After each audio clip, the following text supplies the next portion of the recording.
Afternoon. Hi, Uh, how I how are you? thank God. What's going on? Well. We're in a waiting pattern. While we are circling here and waiting, let me ask you if you have any questions of a halachic nature you wish to Mm, discuss. I'm sure there's plenty. Let me think of one that would be more relevant than, While you are thinking, why don't you yeah. tell me where you are from? Originally, I'm from Long Island and covered Where on Long Island? the five towns. The Five Towns. Yeah, And then and you wandered. I wandered, and I am currently in Bat Ayin in Yeshiva, Hmm. and yeah, I met. I mean, I'm affiliated with Simchat Shlomo through Reb Leibish. I met Reb Leibish by Rabbi Weinberger a bunch of years ago, and Hmm. he introduced us. And then I would come to Simchat Shlomo a bit, and then Reb Leibish recommended after I finished the army, like 7, 8 months ago. Reb Leibish recommended Bat Ayin, the yeshiva here. So I came, checked it out. Still here. It's pretty good. Very Okay, I good. have a question. Sorry, Okay, go. No, no, go. fire away. Okay, men's jewelry. Oh yeah. Usher. What's the next Look, question? I have. Oh, What do you? What do you say? Usher. What's the next question? Um, first of all, um, this is not jewelry. But even if it were, is this a Shabbos question or a weekday question? Let's do both. Let's do both. As far as weekdays are concerned, Yeah, I the mean, as far as like wearing jewelry, not as far as a Shabbos. yeah, so on weekdays the issue is lo tilbash, cross-dressing. Cross-dressing is a prohibition of the Torah, and now we need a definition. We need to know exactly what falls under the category of lo tilbash of cross-dressing. And the answer is really very simple and straightforward. Uh, uh, Unlike many other mitzvot, unlike many other halachot, which have fixed definitions in Torah Sheba'al Peh, in the Mishnah, Gemara, and Poskim, this one, it's not the only one, it's not the only example, there are other examples. This one, the definition changes from place to place and time to time. I'll give you a simple rule and you'll understand how it works.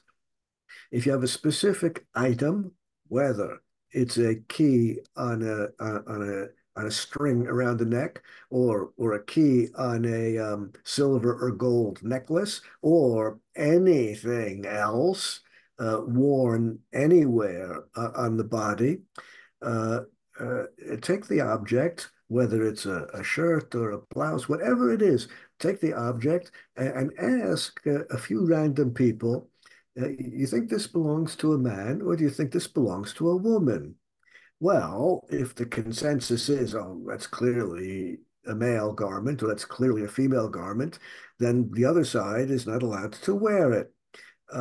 If it's unisex, if the consensus is, well, either a man or a woman could have that, then it's permitted for both. There's no chiyuv, there's no obligation to dress in a masculine way. Mm-hmm. Neutral is okay. The prohibition is to dress like the other sex, and it Mm, works equally in both directions for men and women. interesting. So, and this, of course, varies not only from time to time and place to place. Look, can I give you a big example? Yeah. Yehuda Halevi was a Mm, great poet. He yearned to come to Eretz Israel. He never actually made it. In one of his poems, which he wrote in Spain, he said, "Libi b'mizrach, mm-hmm. va'ani b'sof ma'arav." Mm-hmm. Here I am stuck at the end of the westernmost end of Europe, but my heart is in Eretz Israel, the east. Now Mm-hmm. that was in those days. Now things seem to have changed. Things seem to have reversed. Now people are in Eretz Israel, and the music they like to listen to is Western music. The clothing they like to wear is Western clothing. Like it doesn't matter what village the Taimani, the Moroccan Jew, it doesn't matter where they came from. They want to dress like Westerners now. Hmm. Uh, Things seem to have changed, and uh, there's a whole field of literary analysis called semiotics. Hmm. Semiotics is the field of analysis of symbols. I'll give you one example. You go into any public building here in Israel and ask, Eifa Sherotim, and they'll say, oh, Yeah. over there. And you go over there and you'll see two little pictures.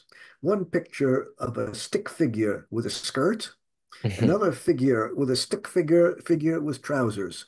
And you have to know which way to go based on the stick figures, based on the symbols. Now these are West in the East throughout the Arabic world. It's the traditional garment for men is a dress, Mm. and throughout the Arab world, the traditional garment for women is trousers. Mm. Visit any Arab village in Eretz Israel or anywhere in the Near East, and the traditional Muslim women are makpid to wear trousers. And the men, the traditional ones anyway, I mean, a lot have adopted Western garments already, but the ones who are still wearing the traditional, the men are wearing the dresses.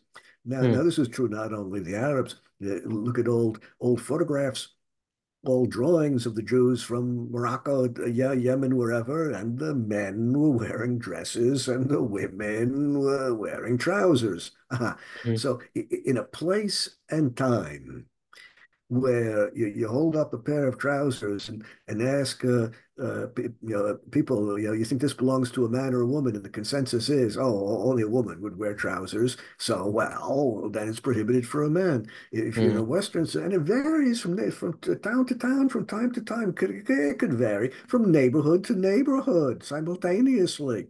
Um, Do you have to adjust your behavior based on locals? Yes, yes, of course, of course. Minhag HaMakom prevails, and therefore you have to conform. Correct. So that goes for the same. So that in I'm saying understanding of whether something is for men or women is the whole basis for the jewelry question. Yeah. So if we have an article of jewelry or an article of clothing or anything else, eyeglasses, if the consensus of people say, oh, that's a woman's style or that's a man's style, and it's prohibited for the other sex. If it's Mhm. neutral, either could wear it, then it's permitted for both. There's no obligation for the man to dress in a masculine way, no obligation for the woman to dress in a feminine way. It's prohibited to cross dress. Neutral is acceptable. Gotcha. That's during the week. Now let's talk about Shabbos. Let's talk Yeah. about jewelry on Shabbos. According to the Gemara, according to the Rambam, according to the Tur, according to the Shulchan Aruch, like all the big name poskim are all in agreement. What it says in the Gemara, who would disagree with the Gemara? We'll presently see everyone disagrees with the Gemara. But what it says in the Gemara and all the big name poskim up to and including the Shulchan Aruch is women are prohibited from wearing jewelry on Shabbos. Whoa. Wow. I hope there are no women listening because this is very, but the reason is, according to the Gemara, and this is the reason copied over by all the poskim up to and including the Shulchan Aruch, one of the prohibitions in Shabbos is to wear a garment which you are likely to remove in the public domain. For example, there are different kinds of spectacles. If you have spectacles which are only for reading, they make such spectacles only for reading. So you're not allowed to wear those in the public domain because you're probably going to want to take them off to see in the distance. Uh, Hmm. uh, um, uh, uh, Slippers, which slip easily on and off the foot. If there's some reasonable likelihood that you're going to take it off in the public domain, then you're not allowed to wear it in the public domain on Shabbos. Mm. And as the Gemara points out, and you know this because everyone has observed it. I say this ironically. What happens when two women meet each other in the public domain anytime during the week on Shabbos at any time? What happens when two women meet each other in the public domain? Of course, what they do, or at least did in those days, was each woman would take off her jewelry, hold it in her hand, and show her girlfriend, show the other woman her jewelry. And then Mm. she'd put it back on again. Well, it follows, therefore, that jewelry is something that women take off. Women take off in the public domain to show their friends. And therefore, the Gemara and all the big name poskim say, no, no, no, women are not allowed to wear jewelry where there is no eruv. Now, if you live in a place or you have experience in a place with no eruv, you know that this is a prohibition which is totally, absolutely ignored and forgotten. The reason why it's been set aside, according to the Mishnah Brura, is that the prohibition applies in a Reshus Harabim Deraisa, in a public domain which is of Torah status. Mm. If it's a public domain of rabbinic status, then even back in the days of the Gemara, the women were allowed to wear their jewelry. And the Mishnah Brura says, even though we males, even though we men, paskin, that a public domain has Torah status on Shabbos of being a public domain, even if the population is under 600,000, women are an am bifnei atzmam.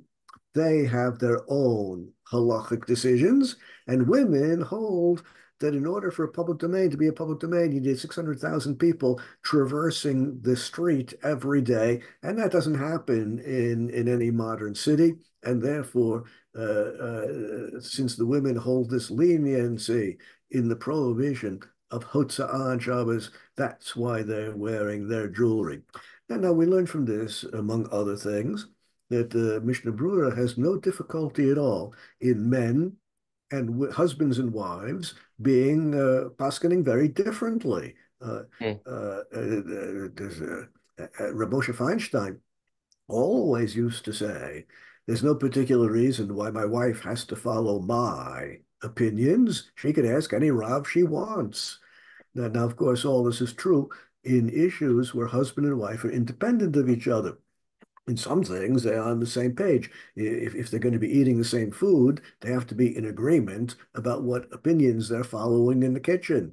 Mm. When they're in bed together, they have to be in agreement about which opinions they're following in Tarat Mishpacha. In situations where it takes two to tango, so they have to be in agreement. But Mm. if they're independent, there's no reason why husband and wife have to follow the same opinions. Mm-hmm.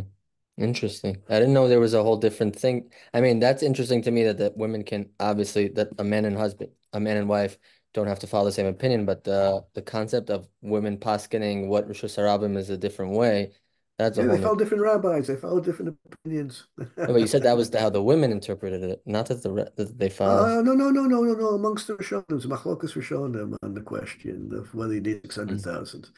Now, now, But that, now, that that's who they, right, okay. as far as men are concerned, or women nowadays wearing jewelry on Shabbos, we need a definition of jewelry. And I hope you will not be surprised to learn that there's a machlokas poskim. The poskim disagree about what the definition of jewelry is on Shabbos, that you're allowed to wear jewelry in the public domain.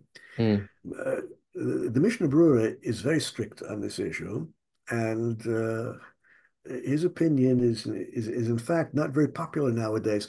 But according to the Mishnah Brura, anything which is useful, a kli mush, anything which you can use for any purpose is a kli shimush, something you use and not jewelry. And therefore, if you're wearing a key on Shabbos, that's not jewelry. That's a Hmm. kli, and you're carrying a utensil in the public domain, prohibited. Similarly, a watch or a clock, well, that's a kli, something that you use. It's not only decorative. So this is the strict view of Mishnah Brura, which is not typical of the most poskim, but it's a very strict view, a minority view. Most poskim hold that tachshit, jewelry, is anything of decorative nature. Mm, And therefore, the key which you demonstrated earlier is just an ordinary door key, nothing decorative about it, and therefore would not qualify as jewelry on Shabbos that you could wear in the public domain. Well, you're in a place where there's an Eruv, but if you're visiting a place where there's no Eruv, or if you're really from and don't rely on the Eruv, um, the no good. What you would have to do is take the key to a jeweler, have it silver plated or gold plated, and put a pin on the back, and use it as a tie clip, or use it somehow as hmm. fashioned as jewelry. Interesting. Thank you. Okay, yeah. Okay. Now, before we go on, let me ask the others who are participating whether they have any questions of a halachic nature we should deal with before we get to the subject at hand. All is well? Okay. What I want to talk about today, let's get it on the screen, share, double click. I'm really getting good at this. Okay. A fast day is coming up tomorrow, the 17th of Tammuz, and I want to discuss the halachic aspects of the tzom, the halachic aspects of the fast. Well, there's a lot more to be said about the hashkafic elements, but that's an issue for another shiur. First of all, as far as cholim are concerned, people who are sick, people who are ill, people who are not well. What it says in the Shulchan Aruch is, and these are the words of the Shulchan Aruch, Choleh shu tzarich lechol, a sick person who has to eat, not someone who is in a life-threatening situation. Of course, if you're in a life-threatening situation, you eat even on Yom Kippur. We're not talking about that. We're just talking about a garden variety sick person. No one thinks this person is going to die, chas v'shalom. Ein tzarich omed. There's no need to evaluate the severity of the disease. Unlike pikuach nefesh on Yom Kippur, where we want to evaluate the severity of the disease to see whether or not it is life-threatening. Ah, on Shivasa B'Tammuz, on the fast day tomorrow, no effort should be expended, no effort need be expended to evaluate how serious the illness is. Ella, on the contrary, you feed the person right away. You don't have to inquire or make any questions about how serious the disease is. The whole prohibition of fasting on Shiva Sabbatamos simply does not apply to people who are sick. Now, we do need some kind of definition of sickness. And the basic definition of sickness, which is embraced by just about all of the poskim, is that of the Ramban. The Ramban in his Sefer Toras Ha'odam, Torat Adam, defines choleh as follows. And again, we're not talking about life-threatening conditions. We're talking about garden variety illness where no one thinks the person is going to die. But what makes the person sick? Uh, who nofel lemishkav, the person who is bedridden. English is such a bizarre language. Uh, one would always, an ignorant person like me would imagine that the patient rides the bed, but apparently it's the other way around. The patient is bedridden and not riding the bed. Something about the English language, I don't know. In any event, bedridden means eino mithalech bashuk kibari. The person cannot function in the market as normal.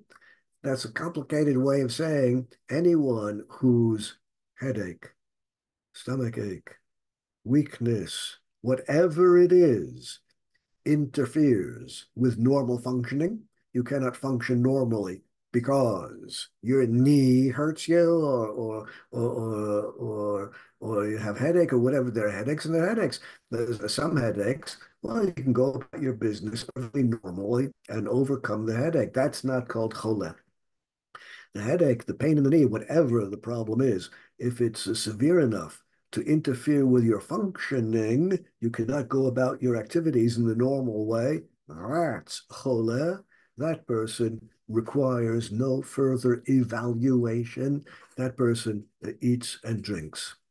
The Ramah adds, the Ashkenaz posuk adds, mihu, however, and he's talking specifically about a woman who is just given birth within the first 30 days after having given birth. No hagim lihitanot kol zman she'ein tsar gadol shehaya lechush l'sakana. The minhag in Ashkenaz communities is for women after childbirth for 30 days, even though they are weak, nonetheless to fast. But even he agrees, Hamekel lo hafsid, the woman who is lenient and eats and drinks after having given childbirth is fine, and it's not problematic at all. Bottom, bottom line, sickness is defined not the way modern physicians do. It doesn't matter what your blood level of this is or your blood level of that. It doesn't matter what the X-ray shows. The definition of who is sick and who is not sick does not depend upon what modern medical science defines as sick. Rather, it depends on whether or not you can function normally. And therefore, many people who have conditions that are medically irrelevant, and the physician says, well, there's no medical problem here. Still, as far as halacha is concerned, such people might very well be cholet if it is so that it interferes with normal functioning.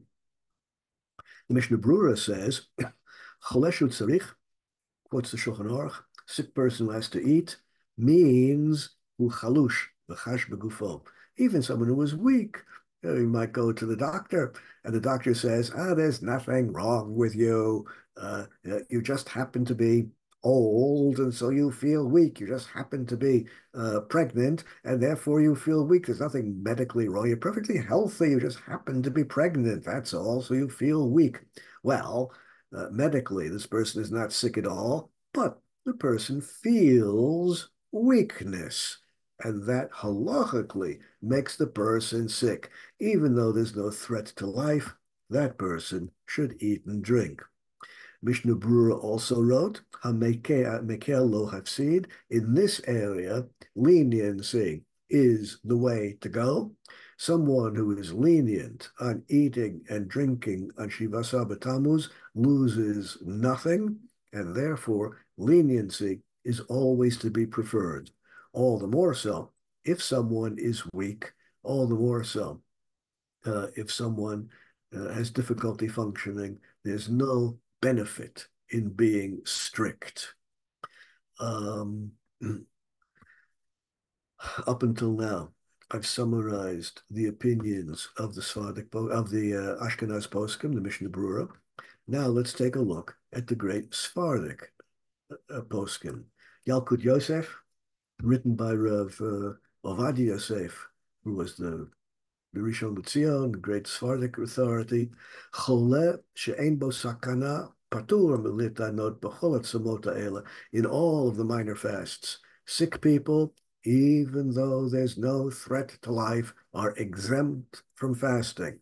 Only Yom Kippur requires a threat to life in order to permit eating and drinking. Afilu b'tzom Tisha B'Av, even on Tisha B'Av, ochel kedarko, the sick person, not in a life-threatening condition, just garden variety illness, eats as normal.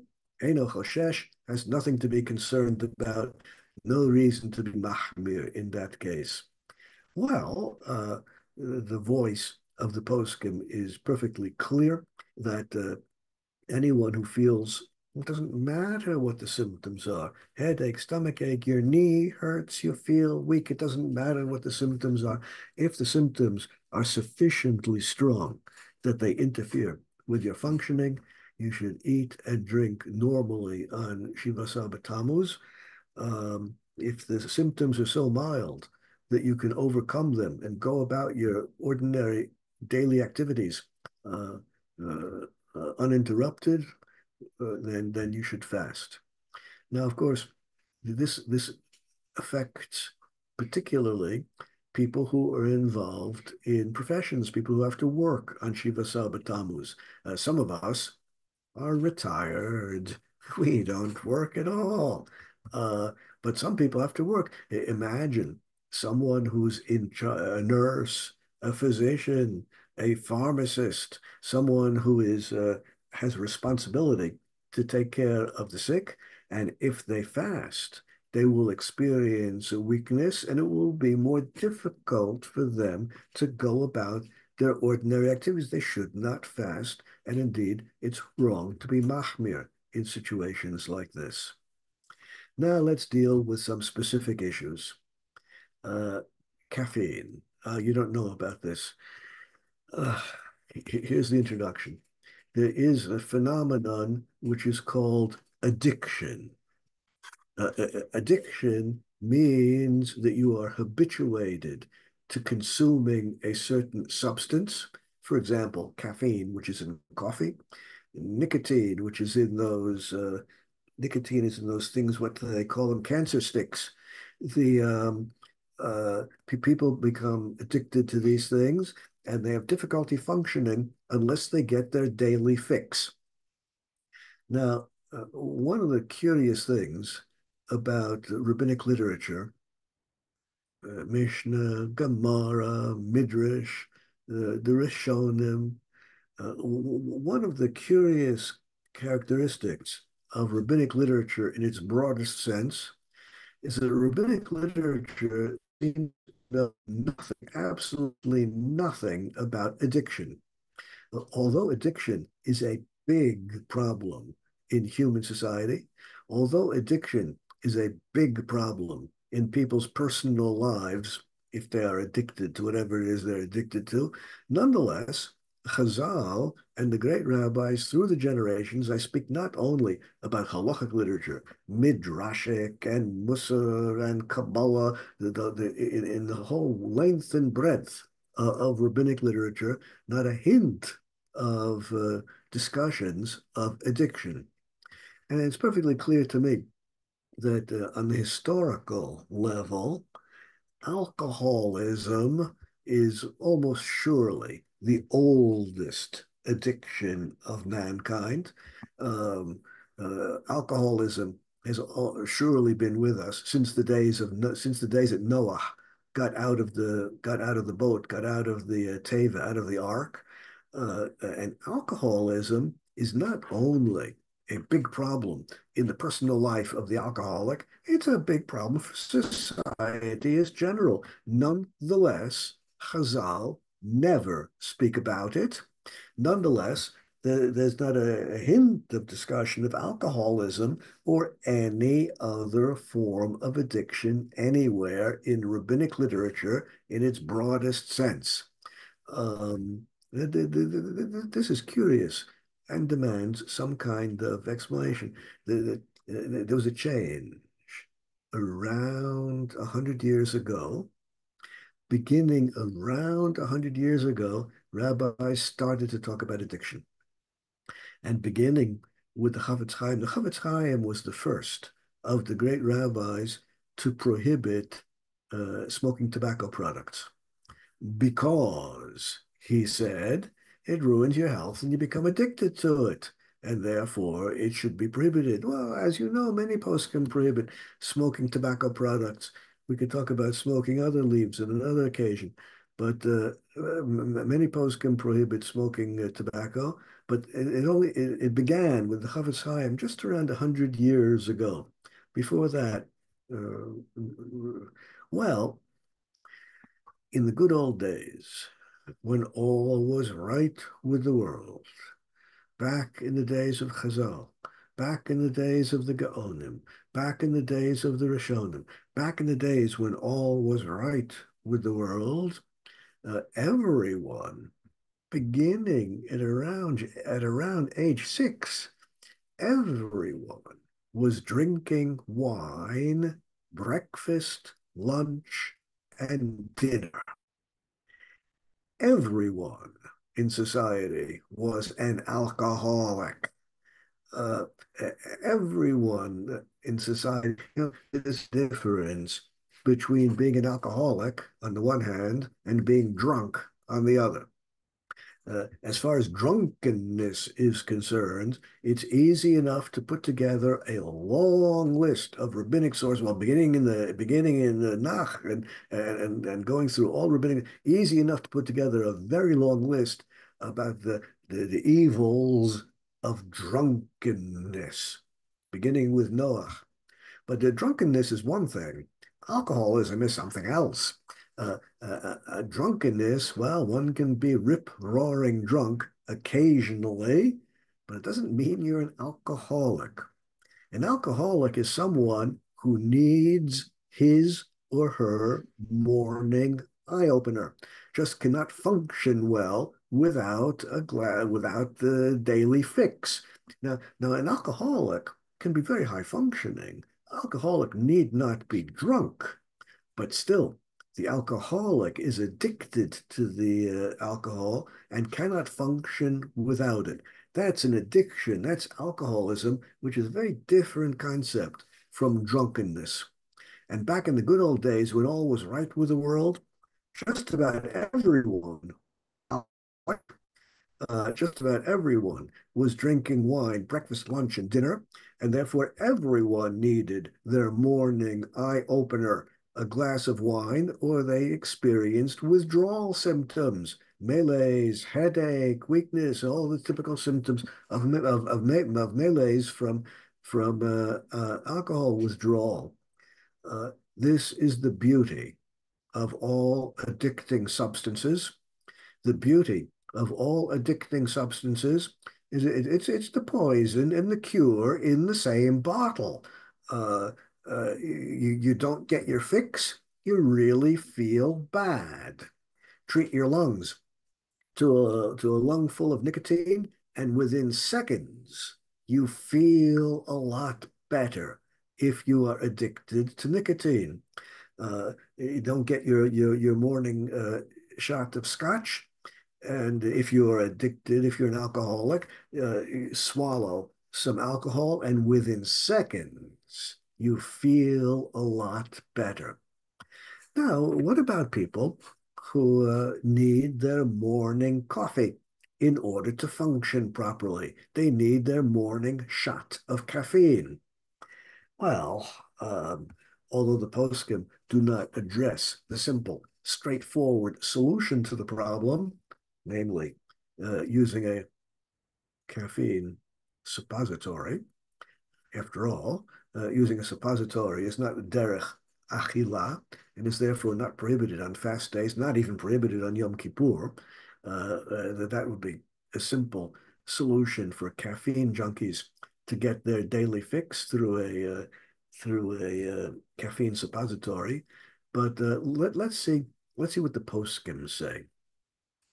We have the opinion of Yaakov Roth, Lot, Satmar, Rav, writes as follows: Adam shesovel ma'od, chalisha salev, uke'ev harosh, someone who feels withdrawal symptoms in the morning, if he or she does not get their coffee, shoteh kava, kava is the Yiddish word for coffee, beit kumo mimitato, wake up in the morning, the first thing they need to function is a cup of coffee. Ma yaseh b'yom tanid, what should they do on a fast day when if they don't get their fix of caffeine, they're going to feel weak and experience withdrawal symptoms, pain and discomfort? Tshuva. This is what they should do. Hine, Adam kazeh nidon kechole. This person has a halachic status of being sick because this person cannot function normally without the daily fix of caffeine. withdrawal symptoms prevent the person from functioning normally. Mekevan sheyesh lo chalishas, because the person will feel weak without getting the daily caffeine in the morning. This is exactly what the Shulchan Aruch says. Mekevan de Rafu Amar, well, and as long as the cure, the medicine, in this case, a cup of coffee, is mar, bitter, then that's not called derech achila or derech shtia. Mutar liten lechole b'yom ha'ta'anit tahave b'chlal ochlim she'enan ru'uyin. Give the person some strong coffee, very strong coffee, stronger than you would normally drink, so that it is bitter, more bitter than you would normally drink, and that's how to cure the person who is has caffeine withdrawal symptoms, and that person is now still considered to be fasting, and therefore will say Anenu in Mincha. Okay, at this point we have to speak about Nashim, women. What it says in the Shulchan Aruch is Hakol chayvim litanot arba tzomot ha'ela. Everyone, men and women, have a basic chiyuv to fast on Shiva Saba Tammuz. Asur lifrot geder, and no one should violate this fast.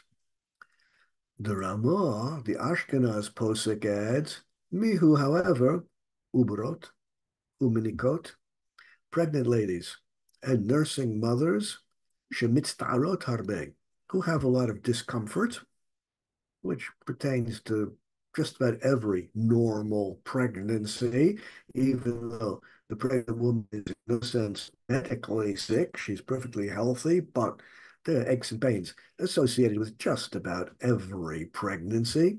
Ein litanot, no reason to fast. Afilu einan mitzdarot, and even if there are no aches and pains, einan mechuyavot litanot ela shenahagu lachmir. Women who are pregnant or lactating or nursing mothers are not simply not obligated to fast at all. If they wish to be strict, they can, as long as they feel well. Dafka b'shloshet atzoma, this is talking about the minor fasts. On Tisha B'Av, they should complete the fast. We'll talk more about Tisha B'Av when that comes closer. Now the Mishnah Brura says, Nashim nahagu lachmir im hem chalushos nira de'ein lem lachmir. Well, the women who feel weak, which is pertaining to almost every pregnancy, they should not be machmir and they should not fast. Nonetheless, if they are eating, and anyone who is eating and drinking on Yom Kippur, anyone who is eating and drinking on Shiva Saba Tammuz, because they have difficulty functioning, lo yit'aneg atzmo b'basar v'yayin, should not eat and drink delicacies. Just eat and drink as much as you need in order to function normally. The idea is like this. One of the important elements of Shiva Saba Tammuz, like the other fast days, is avelus, mourning, in this case, for the destruction of the Beis HaMikdash, Churban Habayis. Well, the element of mourning, avelus, applies even if you are eating and drinking because you're sick, and therefore you should not eat and drink things, delicacies, which are foods of simcha, and therefore counterproductive for avelus, for mourning, for the Churban Habayis. Rather, you should eat and drink simple things. Rav Shlomo Carlebach said, "Haminhag b'mikamotenu." Here in Eretz Yisrael, Haya Nashim Einan Mitano Klal. Women, the minhag here in Eretz Yisrael is for women, not all women, not to fast. All women should eat and drink on Shiva Saba Tammuz. That's the minhag here in Yerushalayim. Afna wrote, even unmarried girls who are from neighborhoods not pregnant, Milvad Tisha B'Av, aside from Tisha B'Av and Yom Kippur, and we'll talk about them when it comes closer. According to Reb Shlomo Carlebach, even women who are not pregnant, nonetheless, women in Eretz Israel do not fast. This is explained in greater detail in another sefer of Reb Shlomo Carlebach. L'gabei noshim b'tayla shivasar b'tamuz, Rabbeinu Rav Shlomo Carlebach said, in Yerushalayim, the minhag is for women on Shiva Sabbat Tammuz not to fast. This is a long fast day in the summer, and therefore in Yerushalayim, the minhag is women do not fast on Shiva Sabbat Tammuz, period. But Tveria, nahagu lahakel l'nashim b'chol tainis, it is similarly in Tveria. Rav Shlomo Zalman had a son who was the Rav of Tveria. Today he has a grandson who's the Rav of Tveria. The minhag there is also for women to refrain from fasting. Of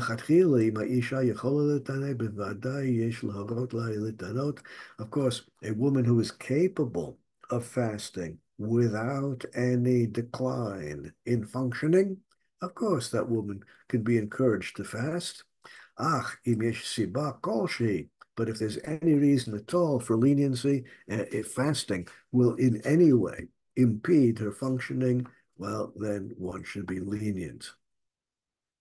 The Evan Yisrael was written by Dayan Fisher. Dayan Fisher was one of the Dayanim. He was the head of the Av Bezdin of the Eda Haredit. You can't get any firmer than that. And one of the policies, I think it's an unspoken policy, one of the tacit policies of the Eda Haredit. Eda Haredit, is dominated by Hungarian Hasidim. But it's not only Hungarian Hasidim. After all, Rav Sonnenfeld, the founder of the Eda Haredit, was not a Hungarian Hasid, but one of the tacit policies of the Eda Haredit is they always need at least one Litvish, at least one Lithuanian Dayan on the team. And that was Dayan Fisher in his days. The reason for this, a cynical person like me would say, is that there's an awful lot of money to be made on the hechsher for matzah on Pesach. Hechsherim in general are a primary source of income for the Eda. Hechsherim for Pesach, all the more so, and matzah, the hechsher on matzah is a big income generator for the Eda Haredis. And of course, the Hungarian Hasidim who dominate the Eda Haredis are unwilling to sign on the hechsher, unwilling to approve of the hechsher for machine-made matzahs. They approve only of hand-made matzahs. So the Eda always needs at least one Lithuanian rabbi who will sign on the certificate certifying the kashrus of machine-made matzahs, and that's a ton of money which the Eda needs for their budget. In any event, Dayan Fisher was the Lithuanian Dayan for the Eda Haredis, and he says, Mu'ubarot, minikot, pregnant women, nursing mothers, piturot are simply exempt from fasting on Asar B'Tevis, also on Shiva Asar B'Tammuz, the same thing. Be'isha she'tzricha l'tapel b'yiladim k'tanim, a woman who has to take care of small children, bivadai p'tura, of course she's exempt. Lo yitachen, it's just unreasonable to think that a woman who is taking care of children, who fasts on Yom Kippur, not Yom Kippur, who fasts on Shiva Sabbat Tammuz, it's unreasonable to think she won't have some decline of effectiveness, of efficiency.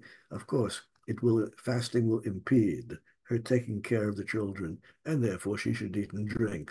All the more so, Isha acharei leida ad esrim va'arba chodesh, surely a woman after giving birth for at least a period of 24 months, 2 years, surely she has still the status of being weak and therefore simply exempt from the minor fasts. And again, we'll deal with Tisha B'Av and Yom Kippur when they come closer. Afilu lo menikot. The Gemara back in those days, well, still today, many women, but surely back in those days, women nursed babies. Presumably, the presumption was that the nursing period was for 2 years, and after 2 years, the baby would start to eat solid foods. Nursing was a 2 year procedure, a 2 year procedure after giving birth, and therefore the Gemara always speaks about the 24 months, the 2 years of nursing, and Diane Fisher says it's not the nursing which gives them the status of being weak and therefore exempt from the fast. Rather, it's the 24 months. It's the 24 months which gives them the status, the presumption of being weak, still weak after giving birth, and therefore that produces the exemption from fasting for at least 24 months. One more issue we have to talk about, and that is taking medicine.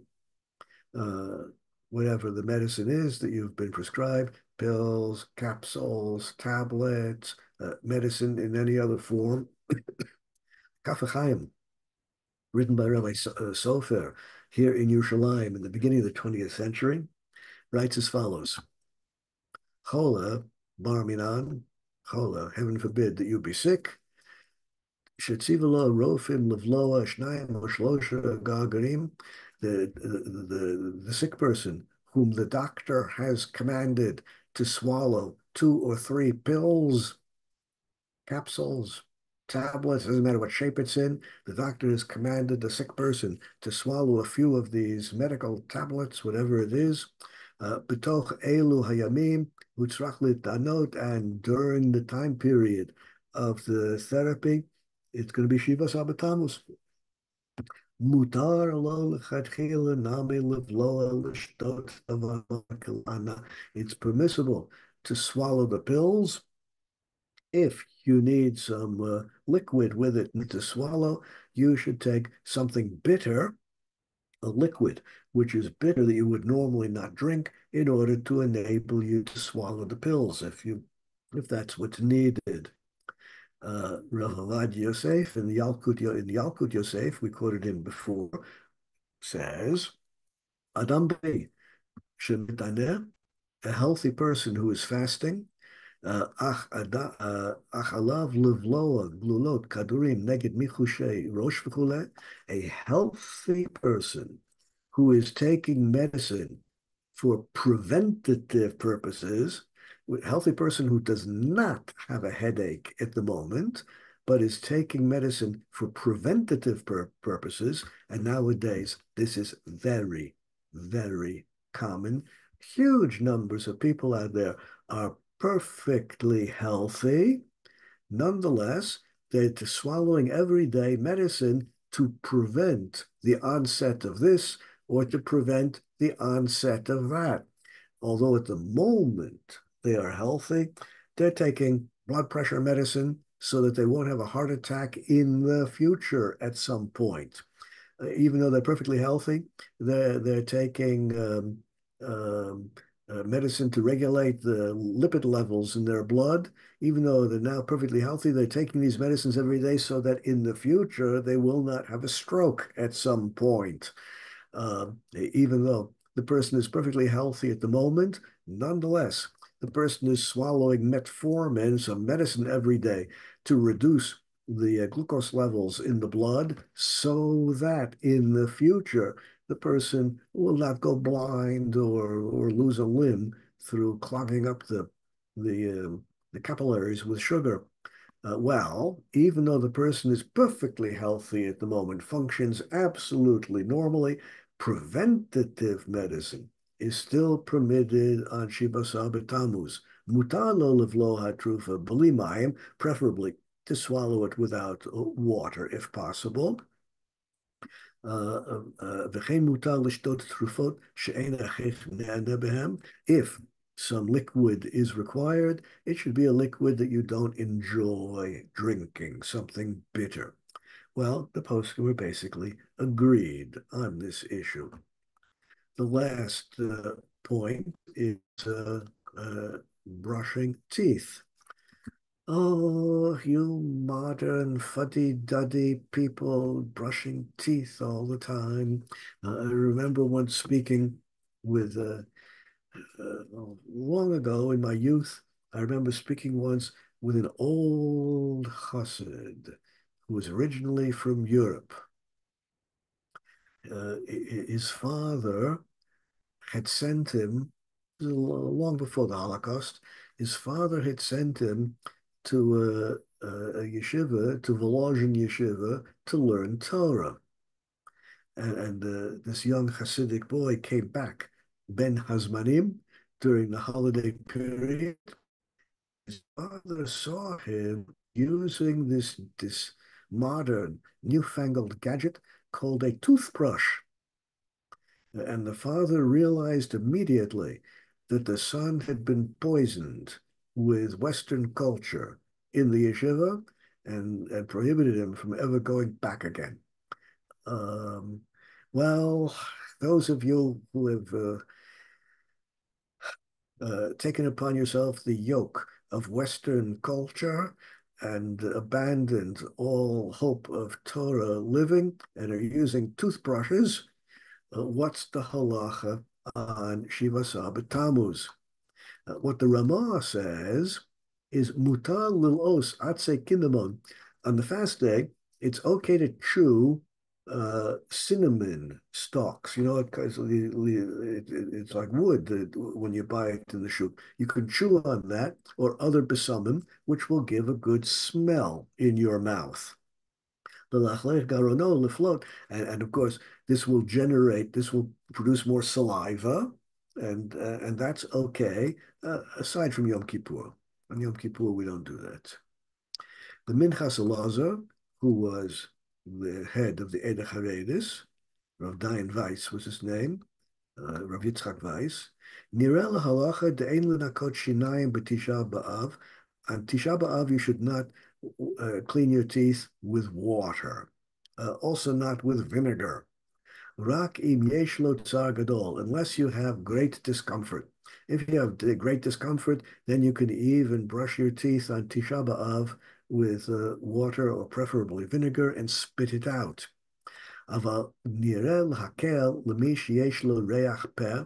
But if your mouth smells bad, then you can clean your teeth with a brush using tooth powder, which I've not seen recently, but when I was a boy, we always brushed our teeth with tooth powder below mine. You can brush your teeth without water. Befrat b'shvil litpalel b'nikiyut, especially if your kavana, your intention, is to have a clean mouth when you utter the words of Shema and Tefillah. בזה אפשר לצרף גם דס הרמה, בוודאי אבק לא גרם מקינמון, as long as you clean your mouth without water, you're okay, according to the Minchas Yitzchak. Now, the Be'er Moshe, the Debrecen Rav, who ended up in New York. Back in Debrecen, they never heard of toothbrushes, but when he arrived in New York, he discovered that the Jews there were using toothbrushes. He was asked about someone with bad breath and is therefore embarrassed to go out in public.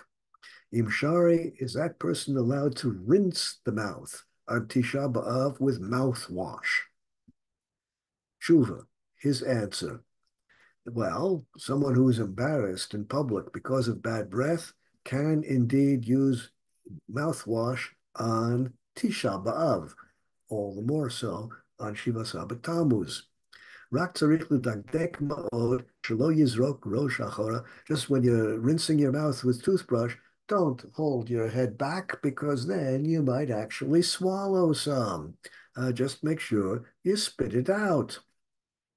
Darki Lifsok, and I always tell the people, She'ein margishim atzman b'tov. I always tell the people who don't feel good, if unless they rinse their mouth in the morning with mouthwash, I always tell them, Yesh lehem zetzar gadol bilbul hamoach. If you feel bad and it ruins your concentration because you have bad breath, you should rinse your mouth with Listerine. Now, it took me a long time to figure out what Listerine is, but then I realized that in Hungary, the oo sound was pronounced e, right? Not boruch, but borich. And therefore, what he means is Listerine and not Listerine. You should rinse your mouth with that, or I'll call upon him harbe listerine b'mayim, or dilute it if it would be better, but you can use it straight from the bottle. V'chein yadichu pihem ki az ein shum chashash shema yivla. We're not afraid you're going to swallow the listerine because it's not something which is good to swallow, and therefore it would be mazik the goof. It would be bad for your health if you swallowed it. We're not worried about that. Rav Yoshev, just to conclude, said, Im shotef apeh b'mei peh, if you wash your mouth with mouthwash, which are not drinkable, use a brand of mouthwash which you would not drink, not swallow, mutter, that's okay. Well, we've seen a summary of the basic halachas pertaining to the fast day tomorrow. I'm going to pause at this time and ask you whether you have any questions that you wish to deal with now. Um, Yes, yes, Jody. please. Yes, Jody. Sorry, so you mentioned the tooth powder, the Listerine, the Oh, vinegar, the cinnamon.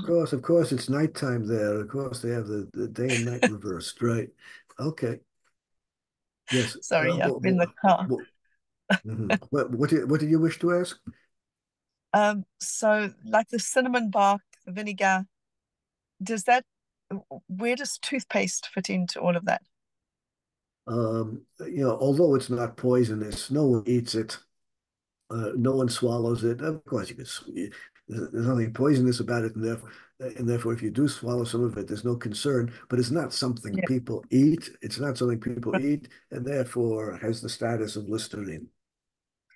Oh, so you could use it without water. Correct. Right. And the other thing I wanted to ask you, sorry, just when you said about women for 24 minutes, 24 months, 24 months, sorry. 24 months after Yeah. giving birth. It's the birth that weakens them for 24 months? Is that what you said? Is Yes. that what I'm... Yes, correct. They have the status, the presumption of being weak, and therefore they're permitted to eat and drink on the minor fasts for 24 months after giving birth. Why? Why 24 months after giving birth? Isn't that... Because in those days,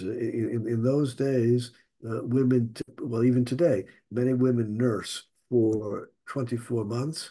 And nursing, you see, you modern people don't understand the difficulties of pre-modern life. Nowadays, we have amazing abundance of food. This is only recent. This is only recently true.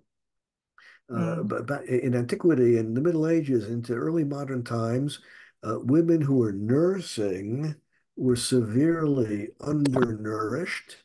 They were losing a lot of nourishment and calories in nursing their babies, and the mother's health suffered greatly. She was weak because of this. Right. The So, but then it's it, not the birth. No, it's not the birth, it's the nursing.